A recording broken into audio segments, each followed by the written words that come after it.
Hello everyone, this is the demo for OBS. So OBS is a very useful software and it is widely used by the mostly YouTubers, but at the same time it is very powerful tools for any kind of broadcasting, whether it be YouTube streaming or these days a lot of churches use it because they do a lot of online services and any kind of a relatively smaller size broadcast. A lot of people use the OBS because it's free and it comes with a lot of plugins as well, and also it's very powerful and there's a lot of things you can do. But in our class mainly we're gonna be using this as a way of screen recording. You don't really have to use the OBS to record your screen, but I think that to use an industry standard, which I think OBS is very popular software and a lot of people use it, so I feel like this is kind of an industry standard these days. So I think it is best to introduce this software rather than other screen recording software. So this is the OBS. So to download, just go to Google and then we're going to just type in OBS. And then you'll be able to see right here, OBS Open Broadcaster software, and then you can just choose whichever you want, whichever your computer is running on. So after you download that, install it, and then this guy right here is going to be the OBS right now. So first, your OBS is gonna look without all this. Give me 1 second, let me just delete this right here and delete that right there. And oh, that's me. So I'm sitting in a studio right now, so I'm just gonna delete that right there, and then it's gonna look like this basically. So right now we don't have anything in our scene. So if you look at the scene right here, we can add more scenes. So this is the computer that I usually use for all the online classes, synchronous online classes, and making demos and stuff like that. So I had different scenes for like my webcam and or overhead camera for doing the demos, and also for the screen share. So right now I'm gonna, since we're mainly gonna be using OBS for screen share, I'm just gonna show you how to do that. So first thing first, we want to go to settings option right there. And actually I was wondering if I can make it all to default settings so that I can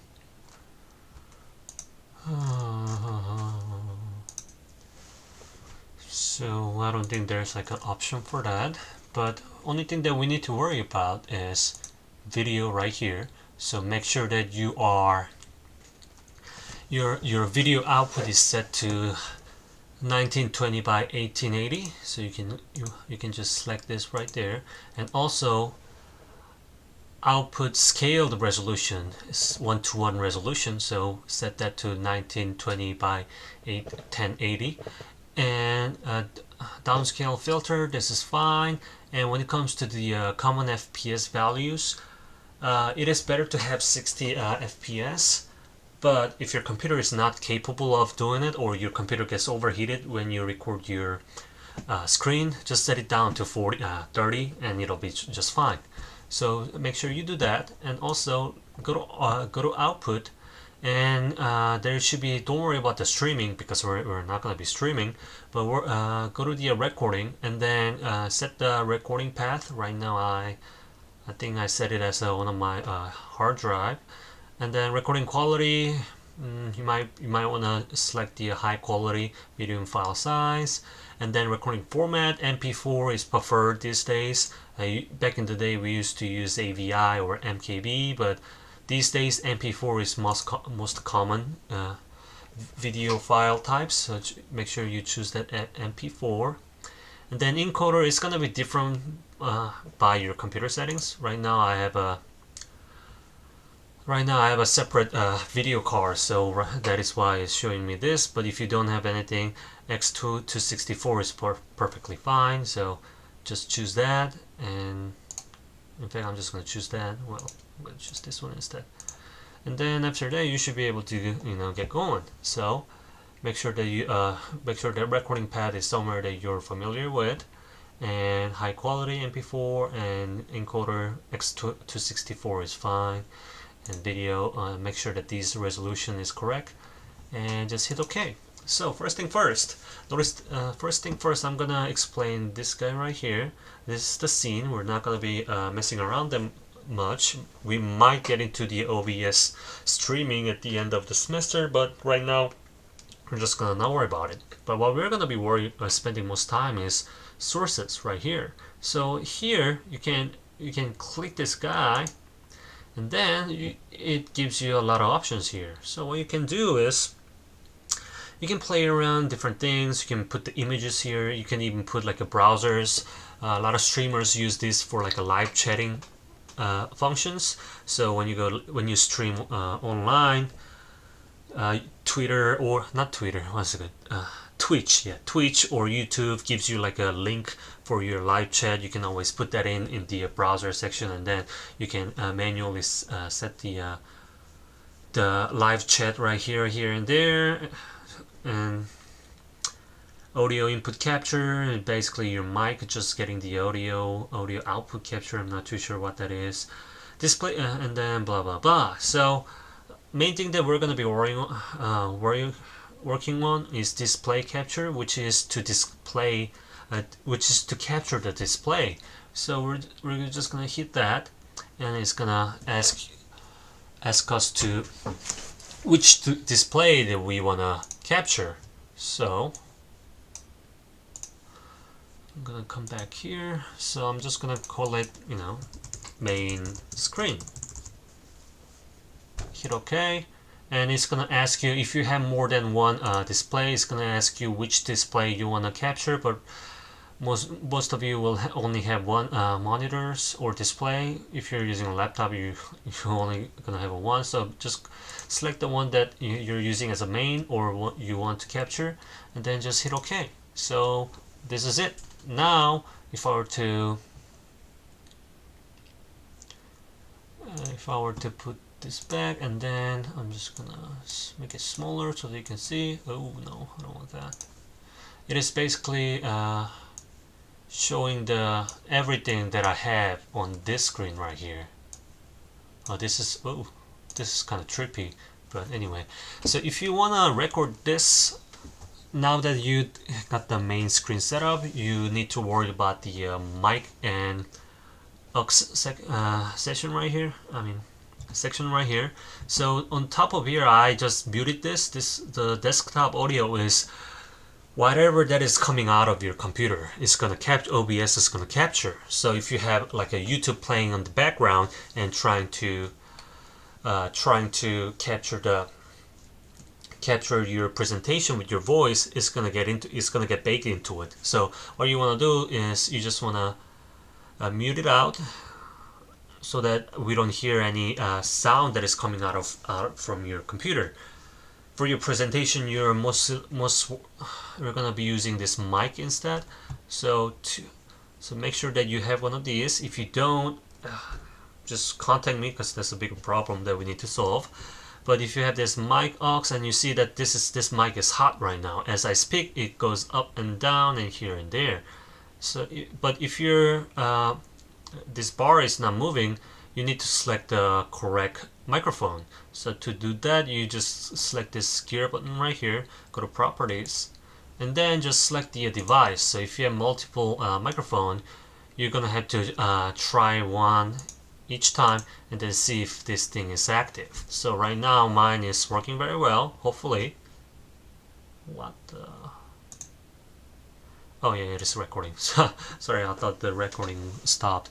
But so that is then you are good to go. So to start recording, you just hit the start recording right here, and then it's gonna pop up like a little buttons here and there, so that you can it's gonna change to stop recording if I click this, and then here it's gonna give you that pause button. So whenever you want to pause, you can just click that button and then pause your recording. So what I want you to do for your presentation is to present your writing first. So just talk about what you're going to be filming, which in this case is going to be your space. It's about your space, but you can also talk about your room. So describe what your room looks like, or feels like, smells like, or what's the view outside, and what kind of lighting do you get on certain times. So do you get a lot of morning lights, or do you get like a beautiful sunset out the window, all that stuff. So morning light and the sunset light, the hue is very different. So you can also talk about like a different color of the air. Color of the air is really abstract idea, but still. So just try to suck us into your story, grab our attention, just providing a lot of details like that. So also you can talk about your main shot, how you're gonna direct your scenes, and what kind of techniques or what kind of mood that you want your audience to feel. So you can briefly talk about that, and then you're gonna describe it in detail, shot by shot, which on the second part of the presentation, which is going to be presenting your storyboard. So what I want you to do is I want you to make a PowerPoint, and for that you can take a picture of your printed storyboard, and make sure that you take a good picture so that the viewers can see. Get out of there. You can just drag and drop, and then just create a presentation, and then present it like this. Or if you made it digitally using like a drawing tablet, what you can do is, give me one second, Videography. You can do is you can use the you can just drag and drop the storyboard right here, and then drop right there, and it's gonna create this.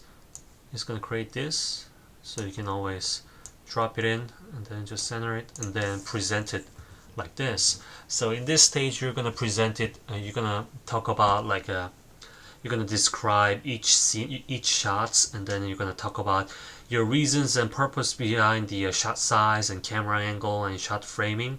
I know that we're not including any humans, so shot framing might be a little confusing to get it right. So don't worry about it too much. Just this exercise is just to know what's the difference and how you use them, and what each different angles or size is good at. So you don't have to get it perfectly right, but try to get a habit of identifying each shot size and angle and framing. So and after that, you can just kind of describe like what the shot is. So in this case, I wrote like a short description of like a close still shot to evoke unfamiliarity of a cup of coffee sitting on a coaster,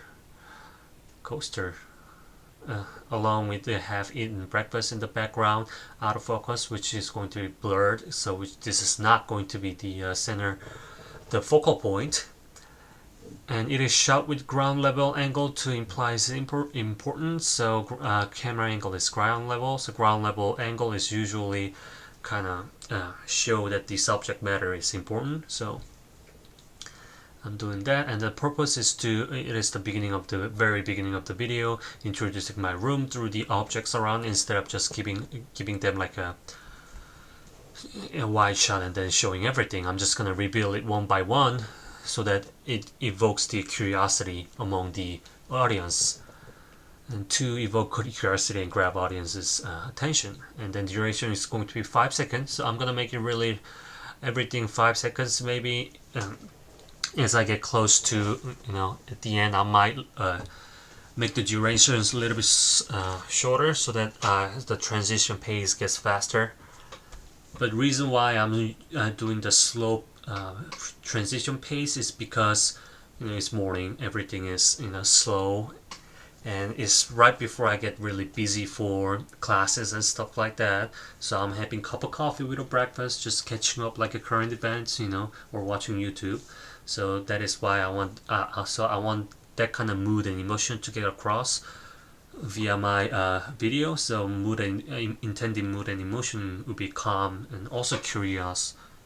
And since I'm just really focusing on one object, the audience is going to be like, what is this about? So unfamiliar, feeling that is what I want the audience to feel. So you can just talk about like that. It's going to be a very casual presentation, so you don't have to get all tense up and try to get it perfectly. So just tell us like how you tell your friends. So this is not an English class, so obviously I'm not going to be looking at your writing skills either. And to be honest, I don't think I'm qualified to do that. So just build up your each storyboard, each panels, and then you're gonna present it one by one. Don't make it too long because it's just gonna get a little, too much. Because you are going to have at least 15 of these panel right here, this column right here. So try to describe it briefly, but try to get all the information get across. So okay, so that's empty slide. So we're gonna make a small PowerPoint like that, and then after that, what you're gonna do is, after you're presenting your storyboard number 1, you're gonna be presenting storyboard number 2. But in this time, your main focus is going to be the difference between storyboard number A and storyboard number B. So what you're gonna be focusing on differences between the A and B. So for instance, instead of for storyboard B, I could do, instead of coffee, I could do like orange juice instead, and then that is totally different kind of a narrative, and then the conceptual message it packs. So you can talk about like other options and then what you did differently this time. So, and then the final part of your presentation is going to be how you're gonna make the final one. So final one, you're gonna be mix and matching shots from the storyboard A and B. So you don't have to draw new shots. You can always pick one here and there and then mix and match. And you could include a couple new, but I strongly suggest that just use the shots from A and B, and just talk about how you're gonna construct your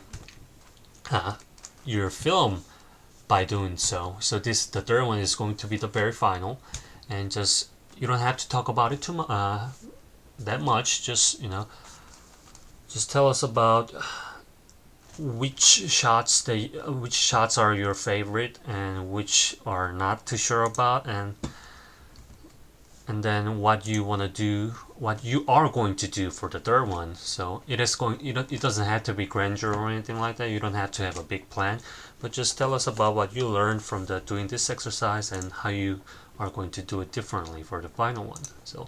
So your presentations should be around no more than 5 minutes, and it is, like I said, it is not a formal presentation. I am not going to be grading your public speaking skill or anything like that. So try to be as casual as possible, but at the same time try to be professional at the same time.